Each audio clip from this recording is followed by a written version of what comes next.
दुनिया में तीन तरह के लोग होते हैं। एक वो होते हैं कि जो धारा के साथ साथ चलते हैं, जिधर धारा चलती है उधर बहते चले जाते हैं। दूसरे वो लोग होते हैं कि जो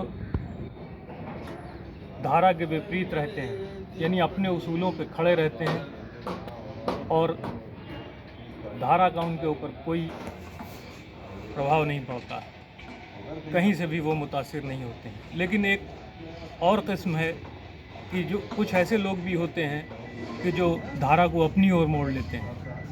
अनवर जलालपुरी उन्हीं में से एक सच्चे और अच्छे इंसान थे। उन्होंने निज़ामत के ज़रिए तो पूरी दुनिया में अपना लोहा मनवाया ही, उसके अलावा उन्होंने उर्दू शायरी में गीता लिखकर अपने आप को अमर बना लिया। गीता के वैसे भी गीता पर काम हुआ है, करीब 85 लोगों ने काम किया है, लेकिन अनवर भाई का ये कमाल था कि उन्होंने सीधी, सरल और सच्ची ज़बान में, बहुत आसान ज़बान में उसका तर्जुमा किया और उसे मंजूम तर्जुमा किया जो ज़बां-ज़दे अवाम है। 701 श्लोक का इतना आसान तर्जुमा करके उन्होंने घर घर तक उसे पहुंचा दिया और उनकी मकबूलियत को भी उसने आगे बढ़ाया। उनके इसी काम पर भारत सरकार ने उन्हें पद्मश्री से नवाजा। यश भारती वगैरह उन्हें पहले ही मिल चुके थे। गीता जो है वो कोई धार्मिक ग्रंथ नहीं है। बहुत से लोग ये समझते हैं कि गीता कोई धार्मिक ग्रंथ है, ऐसा नहीं है। हिंदू धर्म में जो धार्मिक ग्रंथ हैं वो 4 वेद, 18 पुराण और 108 उपनिषद हैं। गीता उनसे अलग है। गीता आत्मा परमात्मा के रहस्य को इंसान पर खोलती है, जीने की कला सिखाती है, जिससे मुतासिर होकर दुनिया भर के लोगों ने उससे फैज़ उठाया है। अनवर भाई ने भी इसके सारे श्लोकों का तर्जुमा तो किया ही, साथ ही दूसरे एडिशन में ब्रीफ में यानी मुख्तसरन एक तारुफ भी कराया ताकि पढ़ने वाले को, सुनने वाले को कोई किसी किस्म की परेशानी ना हो। इसके अलावा वो एक बड़े मुफक्किर भी थे। उन्होंने तकरीबन 17 किताबें लिखी हैं। 17 किताबें उनकी आ चुकी थी। 18वीं किताब गौतम बुद्ध के ऊपर थी जो आने वाली है। उनके बेटे जानिसार आलम उसको तरतीब दे रहे थे। मेरा ख्याल है वो आ गई होगी अब। अनवर जलालपुरी साहब ने मज़ामीन का भी बहुत, एक मज़ामीन की किताब अपनी धरती अपने लोग, या 3-4 उनके शेरी मजमूए भी हैं। खारे पानियों का सिलसिला, जागती आँखें और भी कई कुछ उन्होंने अपने कंटेम्प्रेरी लोगों पे लिखा।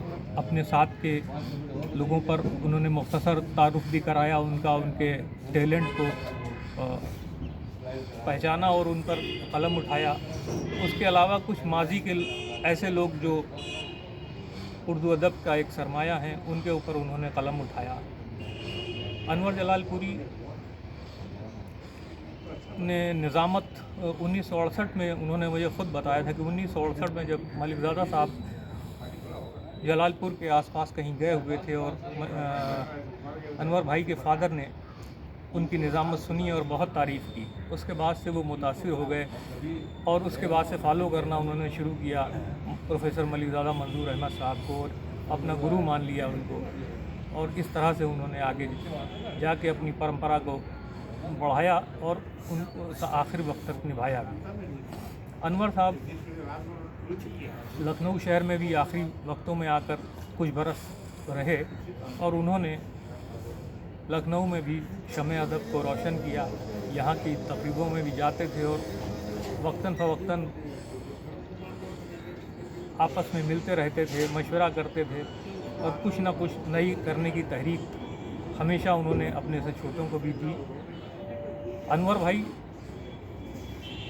हमारे दौर के उन शायरों में से हैं कि जो इंसानों को जोड़ने का काम करते थे और वो छोटे बड़े के बीच फ़र्क को भुलाकर कलमकार को एक बड़ा मानते थे। और निज़ामत के दौरान भी उन्होंने कभी कोई बेईमानी नहीं की, यानी हमेशा एक अच्छे ढंग से तारुफ कराया और और किसी भी प्रोग्राम को कामयाब करने की सही की। आने वाले वक्तों में हम लोग उनके किए गए कामों से फैज़याब होते रहेंगे। इसी दुआ के साथ मैं अपनी बात को ख़त्म करता हूँ।